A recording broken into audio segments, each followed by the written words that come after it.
પાટણના ધારાસભ્ય કિરીટ પટેલનો જન્મદિવસ હતો અને ગામમાં તેના હોર્ડિંગ્સ લાગ્યા હતા. ત્યારે નગરપાલિકાએ તેમના હોર્ડિંગ્સ નીકાળવાનો આદેશ આપ્યો હતો અને તેની ઉપરથી એક બબાલ થઈ છે. શું છે સમગ્ર વિગત? આવો ચર્ચા કરીએ. નમસ્કાર, હું છું જ્યોતિકા પંડ્યા અને આપ જોઈ રહ્યા છો VR લાઈવ.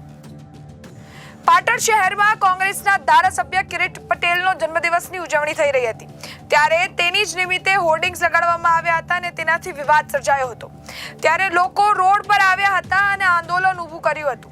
ત્યારે પાટણના નગરપાલિકાના ચીફ ઓફિસરે હોર્ડિંગ્સ હટાવવાનો આદેશ આપી દીધો હતો અને તેથી મામલો બિચકાયો છે.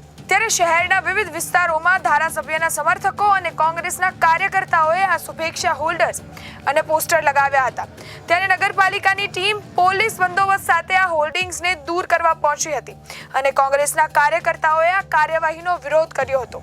આ વિરોધ બાદ ઉગ્ર આ મામલો ત્યારે બન્યો જ્યારે ચીફ ઓફિસરે આ લોકોને ગુંડા ગણાવ્યા અને તેનો આરોપ પણ નાખવામાં આવ્યો છે. ત્યારે આ જવાબ ધારાસભ્યએ પણ આપ્યો છે અને ઓફિસરને એમ કીધું છે કે તે માનસિક સ્થિતિથી ઈજાગ્રસ્ત છે અને તેમની માનસિક સ્થિતિ બરોબર નથી તેવા પણ આક્ષેપ નાખવામાં આવ્યા હતા. આ ઘટનાથી પાટણનું રાજકીય વાતાવરણ ગરમાયું છે અને બંને પક્ષ વચ્ચે સામે સામ મામલો આવ્યો છે. ત્યારે આ મુદ્દે ઘણી ચર્ચાઓ સામે આવી શકે છે.